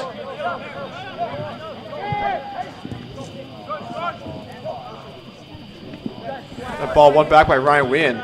Great defensive effort. Yeah, good job there by the referee not giving the call. I think he just kind of went down easily. Wien won the ball. Good job there, referee letting him play. Played the advantage earlier. Great ball. He's in. Oh, Just barely out. Great chance for the Hermits to get a 3-1 lead, but couldn't put it back to the net. Yeah, he was running in on goal. He was just trying to beat the keeper there. They were both coming in at the same time, and he just tried to toe poke it, just get it anywhere around the keeper. He got it around the keeper, but unfortunately also wide of the net.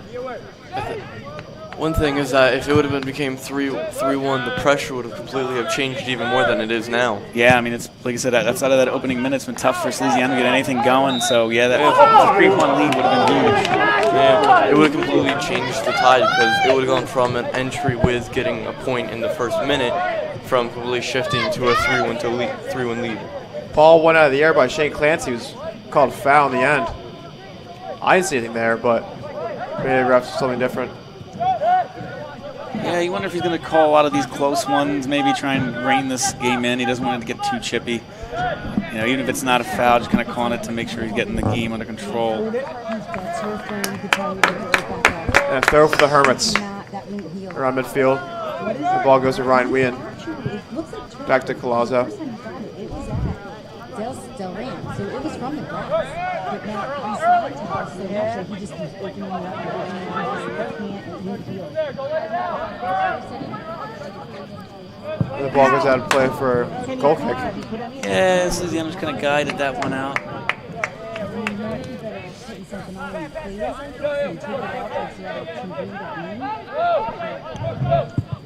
The pressure by Davis makes him play a long ball, a diagonal ball that gets intercepted by Mike McGee.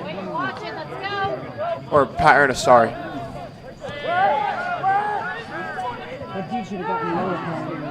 Push up, Chris. It's coming your way, Chris. Seems like the Sallies have regained control after that. It's been a pretty even game both ways here in the second half. Hermits have probably had a little bit better chances, but it's been fairly close. Here we're 18 minutes in so far, and each team has had a few shots on goal so far. None defined though. The ball will be out of play for Hermit's throw. Christian Torpy with the ball. Looking to find feet here.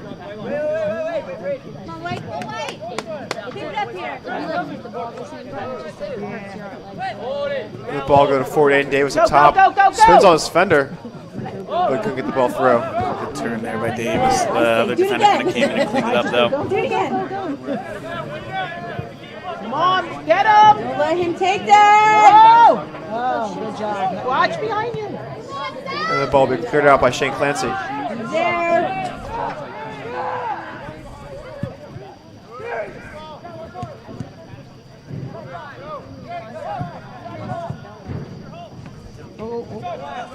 Come on, it's fine. Okay, turn. Just skips under Ryan Williams' foot. Come on, let's find feet instead of kicking. If he got that ball and got under control, Sally's could have been in trouble here with Cassidy's speed up top. Yeah, they would have been on a break, but there's some little things that got to go right for you. There's another turnover there for Salesianum. Go ahead, Sharky. Ball put through to Cassidy out wide. And a shot that goes just wide. Did the goal get a tip on it? Fingertips. Apparently, no. Just barely misses the net. Yeah, it was a good job there to Cassidy take it down, fire with his left first time. He wasn't complaining, so he probably had a better view than us about if it hit his goalie's fingertips. But yeah, that was a close one. It took just about the goalie's full stretch. He just missed it. So great diagonal ball by the center back to the left back, out wide. But he couldn't settle and the ball goes out of play for a Hermit's throw. I'm doing in my math. I'm going to fail the 7th grade. I know the darkness is Sarah. Relax. Take a breath. It's the very beginning of this week. You have plenty of time to Finds check neck in the midfield. Not sure how you got great Stays job strong on the ball. Yeah, great job there by Czech to keep possession. Finds a simple pass, gets the Hermits to switch his field of play. Torby couldn't connect to find Sharky in the midfield. Clancy wins a header. Claus is there to play it back to Taylor.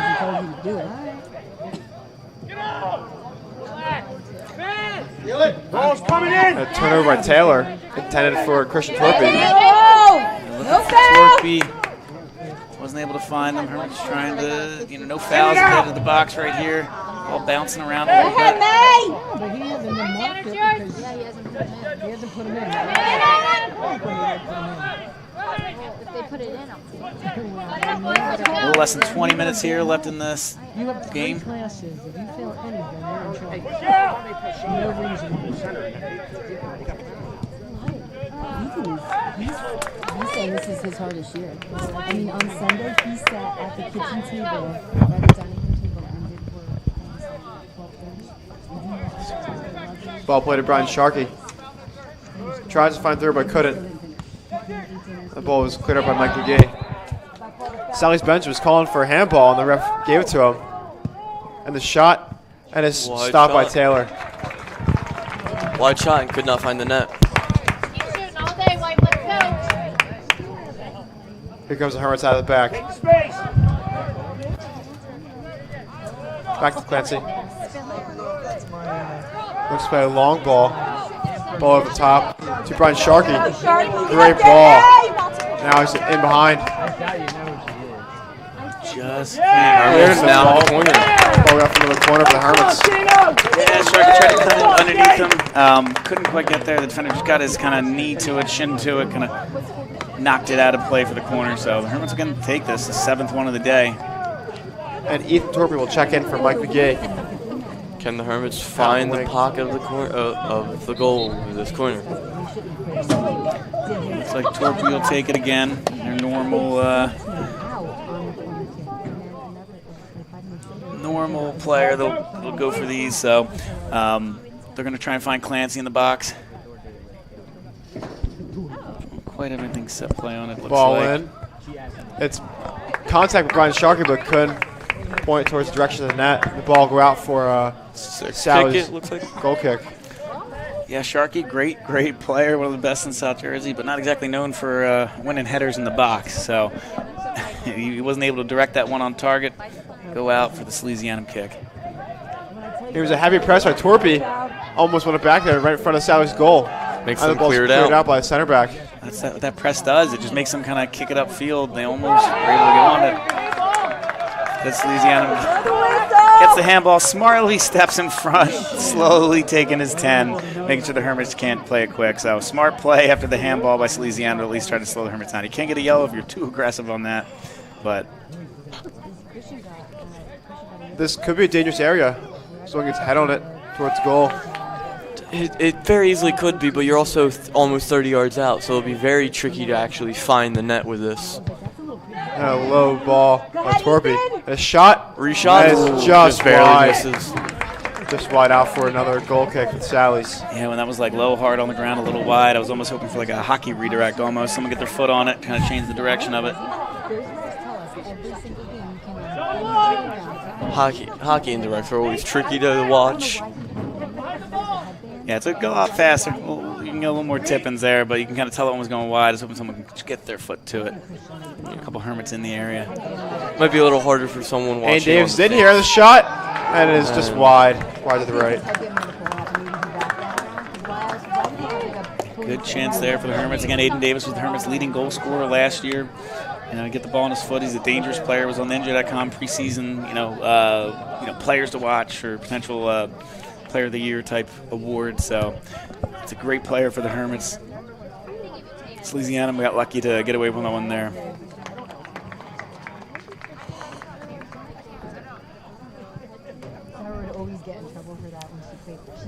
As the Hermits coming in the last 15 minutes or so in this game. Looks to switch the ball to Christian Torpy out wide as he drives forward with the ball and turns it over in the midfield. Sally's look to counter here. Ball's played at the top, and Braden Brown's there to break it up. The ball will go out of bounds for Sally's throw. 15 minutes now remain in the second half. Quick throw of the Sally's. And Brian Sharkey gets in the way, and the ball goes out of bounds for another throw for the Sally's. With about 15 minutes remaining, I wonder if anything will happen in that time. Yeah, you gotta wonder. See if Salesianum doesn't keep throwing more guys, farther and farther forward as this game goes along. Great win for Davis to get the foul. There you see the game getting barely more physical as time is going on because more pressure has been added to each player. Cassie's calling for the long ball on the side. See if the ball gets to him. Yeah, they do have Clancy over top of it. He's been, like I said, he's the one they like to hit these diagonal through balls, but plays it smart to Christian Torpy. Just takes that space to the outside back. Takes a wide shot, and Sally's goalie goes to get it and throws it instantly. Nice distribution by the goalkeeper to get that ball out quick. Fine feet. And a great interception by Claus to step in front of the pass. I mean, as a goalie, you never want to hold on to the ball too long because then you can have more players come towards the net, which you never want. Yeah, especially if you have the option, to distribute quick. You're usually going to want to do that. I believe they called it's a kick. Yep, there's a kick for the Hermits. Tried to take it quick. Hermits calling for a handball here, but official didn't want to give it to him. Didn't give it to him. You can't stop play. The referee didn't give it to you. You got to keep fighting for it. This late in the game, you don't want to give anybody any space. Cassie was in, but he was offsides. Another good chance at the Hermits. It was a close one. Yeah. It's one of those balls that's timed. And in this case, wasn't really the runner's fault. Yeah, no, it was. He was making his run. He's got to play it right at the same time. It must have been a razor-thin decision, but would have been a great opportunity for the Hermits if Mason was able to stay on sides. This could be a bad turnover for the Hermits right in front of the goal. And a great challenge by Clancy to break that up. That's what I'm saying. I mean, best defender in South Jersey, maybe the state. He erases a lot of mistakes for the Hermits. Good job there. Game's starting to get a little chippier, like I said. The Hermits get the free kick, but that's what I mean is a great, good, hard challenge. You won the ball. I mean, the referee didn't call it, and I like to think I'm not that biased, but I thought that was clean too. I agree with there. I didn't see anything there. Yeah, so bad turnover, but again, Clancy just erases those mistakes for the Hermits.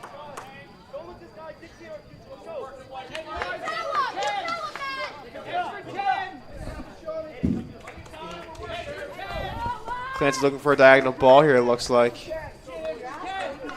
Surveying his options. Ladies and gentlemen, caution has been shown. Salesianum's Great ball out wide. Looks like McDermott. Ooh. And a shove in the back. Yeah. On Torpy. Yeah, it's a little frustration play by there. Right after number 8, McDermott for Salesianum got a yellow. He comes in hard with the two-handed shove.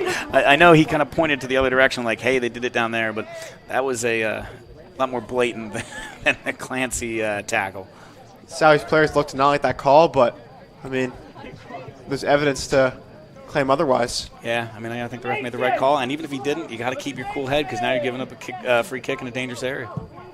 Great ball in. And almost finished by Davis. Couldn't get his foot on it. It's cleared away. Here comes Sallies with the counter. See if the Sallies with the counter can find anything as they advance towards the Hermits' goal. The ball's given away and found Angel. Davis is calling for it up top, but couldn't get to him. Here comes Sallies once again. Ball past the middle of the field. Great Maradona. Yeah, there's a good move there by the Salesianum player. Great job there by Czech, though, to cover for his teammate and win it right after the move. Great play by Czech Necki to get that ball and find feet. And here come the Hermits going forward. There's only about 11 minutes left here in the game, or at least this second half. If Salesianum is able to tie it up, it's 2 10-minute extra periods with a golden goal. I think the most surprising thing is as going in the first half, we had a lot more goals, and now going into the second half, we have a lot less and more aggression almost. Yeah. Great play by Clancy to get that challenge and then distribute a ball. The ball's cleared by the Sally's keeper. Cassie's on the ball. Yeah, trying to win that second ball.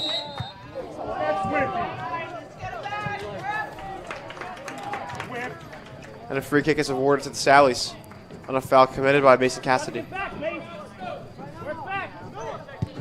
Ball was played quick and almost got called for a moving ball, but the ref didn't call it. So we're down to 10 minutes left in this game. Salesianum's going to start throwing people forward. It's going to be now. It's a good win by Brandon Brown here to not let him get that ball. Good win there by Christian Torpy. The ball's out of play for another Sally's throw. The shot is saved by Taylor. Yeah, I thought they were going to hold up play. Torpy was tying his shoe, but Salesianum took a quick throw. Got a good shot off, but ended up being a pretty easy save for Colby Taylor as he plays the ball on the ground. The ball's up to Davis, and it didn't get there. Looks like the Sallies deny it with the head.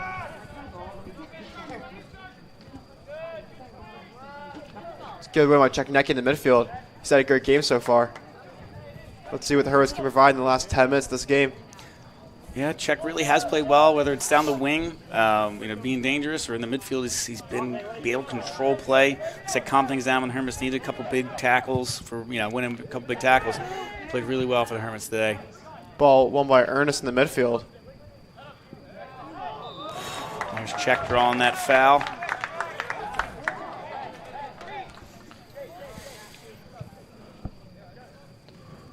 Looks like Ernest will sit back in that pocket. Hermits up 1 with less than 10 left. I think it's a smart decision. And provide a little defensive support here.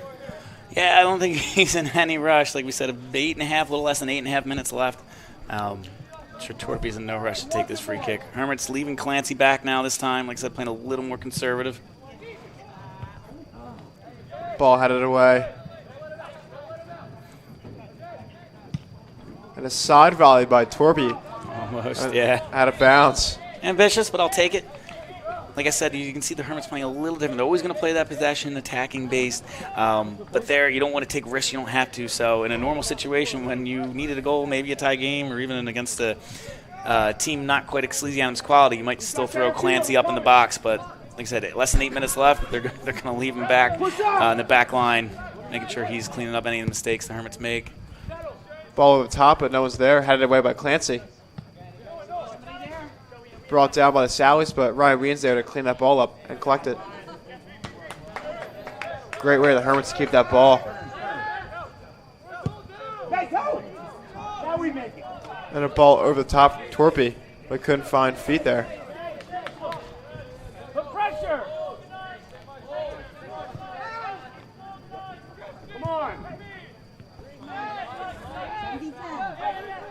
The Sallies are looking to go forward here, see what they can get in these final minutes of this match. And so the Hermits playing a little more conservatively. You don't want to play not to lose, so you want to keep that possession. That's going to kill off a lot of time. But you can see the Hermits maybe playing a little longer balls that, they're not necessarily probably going to run onto, kill a little bit of time there. They played it towards the flag, didn't really have anybody run onto it.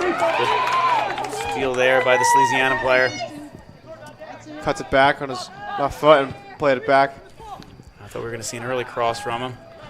I mean, one thing is that Prep has been keeping most possession this entire game, so it's surprising to see them almost try to keep it even less in a way. That was a great win there by Christian Torpy, Ethan Torpy's brother. Sharky, the ball was out of bounds.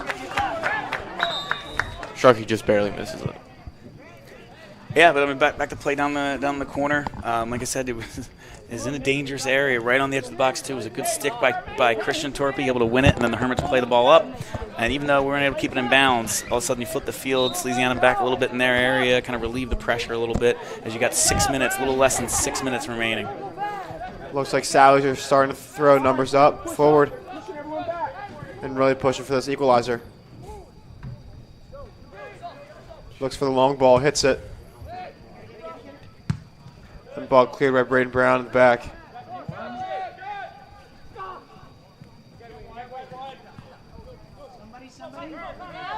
Here comes Sallies in the counter.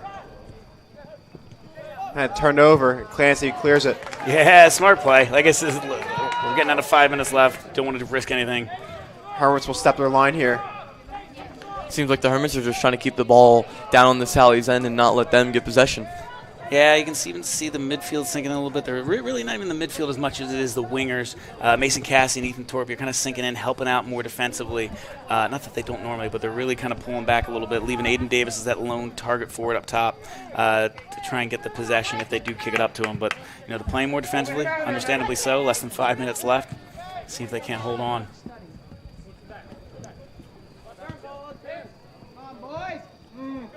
With only up at 1 goal in a close game, Hermits got to be careful. Fouls. Don't want to commit any stupid fouls. And here goes Mason Cassie in the wing. Looks to cut in. Whoops the ball across. Ball go out of play for another goal kick for the Sallies. Looks like he tried to clear it to someone, but no one was there to be found. Yeah, I can't quite tell if he was going for the shot or if he was trying to find Aiden Davis along the wing. Under 5 left in this game. Davis comes out, replaced by Jordan Wiedenkrantz. Yeah, one of those things, if you saw the scoreboard at the top of your screen, when there's under 5 minutes left, you do stop the clock on subs. High school says you get more than 3, you don't want to run the clock out by letting the other team sub. So any subs like that, and the official will stop the clock. The Hermits look to provide extra defensive help here by bringing in Wiedenkrantz. Looks to add defensive help on this right-hand side. Really seems like the Hermits are just trying to keep it locked down and not let the Sallies score. Yeah, 4 minutes left. Looks to play a diagonal ball. It was gotten to by Clancy and cleared out of bounds for. Oh, nope, that stays in. Yeah, I thought that was going out too. I think most of us were thinking that was going out because it looked like it. And then Torby doing a good job of making Salesianum hit that ball out, able to get the throw, waste a little bit more time, take his time throwing it in, leave it for the outside back. We got 3.5 left. Let's see if the prep or the Sallies can make anything happen in these 3 minutes and 30 seconds. Yeah, if the prep's going to score, I think it's going to be Salesianum had a ton of guys forward, and they just kicked it long to Aiden Davis or Mason Cassidy. They got a lot of guys back now. Trying to salt away this win. Most likely because it's very unlikely that they get to put that pressure on now because it's so late in the game. I was going to say the AR had his flag up, but the referee rightfully played advantage, and now he gets the flag up again for a foul. So it looked like almost Salesianum stopped playing for a second because he saw the AR calling the foul, but the referee, the head ref, rightfully played advantage, let the Hermits go. A yellow card is shown. Another yellow, the third yellow, right? Yeah, one on Salesianum, one on St. Augustine. So this will be the second one on Salesianum. Ladies and gentlemen, caution has been shown to Salesianum's number 13, Darius. That does stop the clock. 77:01 is showing, so we have 2 minutes and 59 seconds left. I think the question is, was that a good thing? Because you lose the player, but you get the time stopped. Stop the clock, yeah. So the Hermits would almost rather have those 20 seconds run off, but I wonder what they'll do here. They're probably going to play it short, maybe kind of keep it in the corner, because they only have 2 players forward. The only 2 players you see in the camera are the only 2 St. Augustine guys past the 30-yard line. Looks like they try to keep it in the corner here. Oh, great job by Salesianum to win the ball and get it out.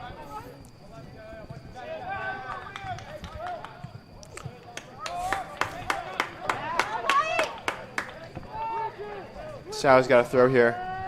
And they go back to keep the ball. And now they look to go forward. Looks like Sally's going for one more final advance on them. 1 minute, 2 minutes and 30 seconds remaining. Time is slowly winding down. Let's see if Sally's can make anything out of the times going down. The ball's played wide. Looks to go at him here. Ooh, I think it hit off of Salesianum. Ooh. Referee doesn't give it to him. I thought Torpy hit it off of the Salesianum defender's legs. Fortunately, they give Salesianum the throw. 2 minutes left now. 2 minutes remain in this second. Let's see what the Sal's can do with this throw here in a dangerous area. Yeah, got 8 turn, and Christian gets the ball, clears it. Another great win by Christian Torpy. He's had a couple of those in the last 10 minutes. Right on that wing in a dangerous area from Salesianum as they're throwing men forward, and he's had another good win. Gets the Hermits out of pressure, even if for temporarily. I mean, yeah, we were talking about how you drop down to play more defense, which seems like it's working out very well for St. Augustine.